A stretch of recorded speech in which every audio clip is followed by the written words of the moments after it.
weekend?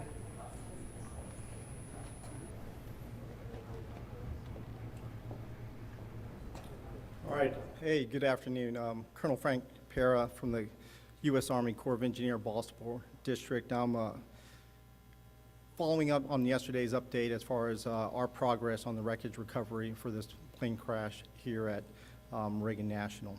We continue to be mindful of those impacted by this tragic incident, the families and the loved ones who lost their lives, but also the first responders and our local, state, and federal partners who are working diligently on scene and behind the scenes to support the rescue and recovery efforts.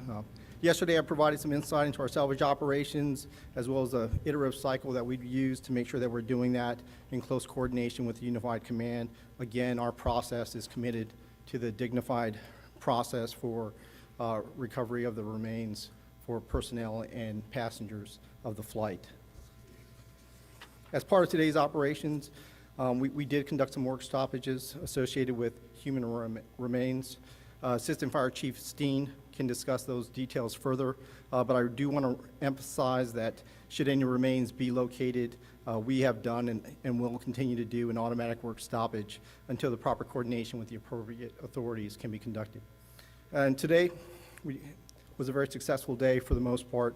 We began the effort to clear the wreckage in the Potomac right at sunrise. We left Gravelly Point and then began this larger interagency effort. Throughout the day, we've had some success. The first of the two engines was removed at about 10 o'clock this morning.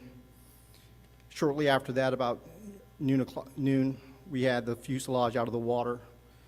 And then about 2:30 this afternoon, we began our salvage operations to begin to bring the wing out of the water. Those were our goals for today. The fuselage, the engine, and the wing, we are on our way. Right now, we anticipate that most of those items will end up on the barge, like we talked about last night, stay overnight in a secured and covered condition until we can make our way to a transport point tomorrow morning. A lot of our operations tomorrow will be dictated by tidal conditions. The barge that we're using has a shallow draft. We're going to wait till high tide, probably close to around 10 o'clock before we can start actually begin transferring those items from the barge over to the transport that will eventually bring them over to Hangar 7, and then returning back out to complete our operation. Over the next 24 hours, our goal is really to complete our commitment to finishing the civilian plane recovery. Tomorrow, our goal is going to be the cockpit. That goal may be impacted tomorrow by a couple of environmental conditions, notably the wind, but we're going to stay conscious of kind of where those gusts and sustained winds are, and we'll make sure that we're communicating that effectively. We're still committed to our dedicated plan of making sure that we plan, prep, assess before we execute. We're really thankful for all the cooperation we've had so far from the Unified Command. Thank you very much, and I'll be standing by for additional questions, and I'll be followed by Assistant Chief Steen. Good afternoon. I'm Assistant Fire Chief Gary Steen. I would like to thank the U.S. Army Corps of Engineers, Colonel Pera, and all of our other partners that have been out through this process.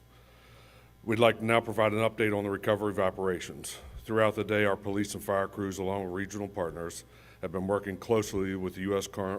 Army Corps of Engineers on recovery and salvage operations. As of this update, we have positively identified 55 sets of remains. During recovery and salvage operations today, additional human remains were located. These remains, as well as remains that have been recovered previously, are in the process of being positively identified by the Office of the Chief Medical Examiner of the District of Columbia. All of those involved with these efforts continue to work diligently at several sites. At this point, we will now take questions.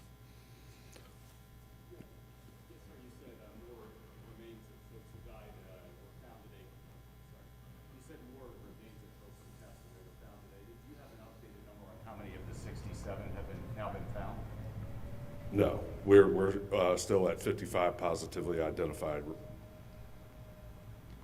Yes, sir. Question for Colonel Ott, if I may, sir. We talked yesterday, you said these were experienced pilots, they knew this airspace.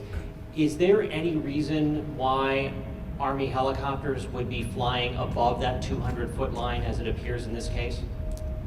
Yeah, so I think it's important important for us to not speculate, because there are all kinds of reasons that you could deviate from an altitude.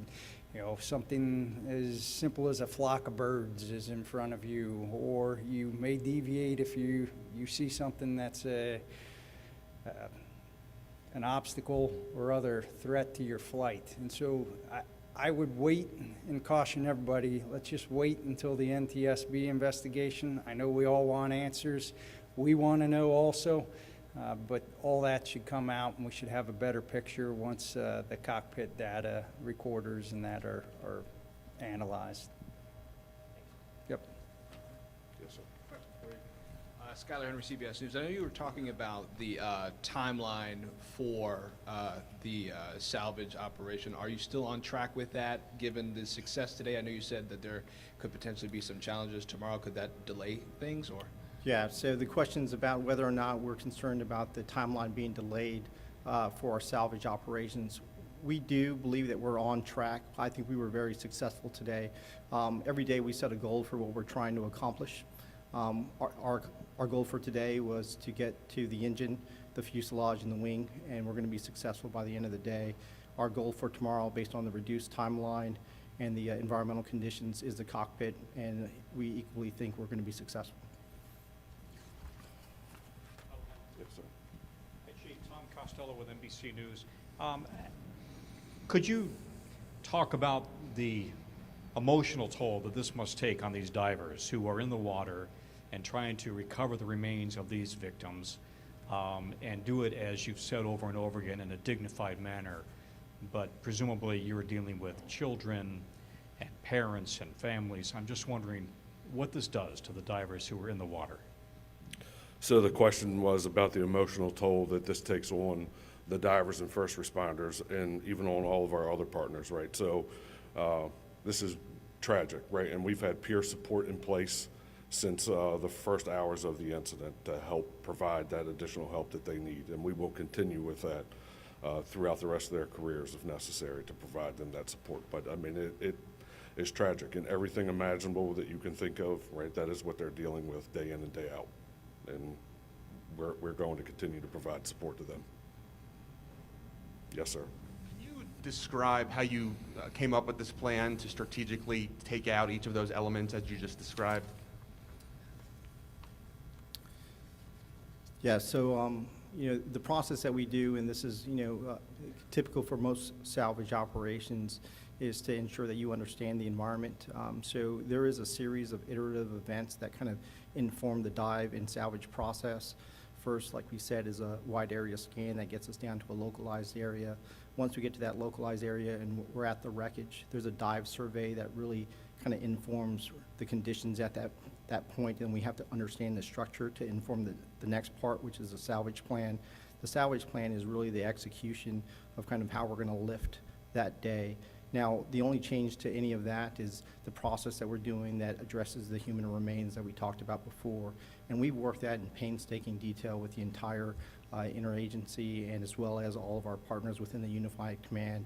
And we think we've got a great, solid plan that we've executed on a number of occasions now successfully as far as the dignified recovery of those remains.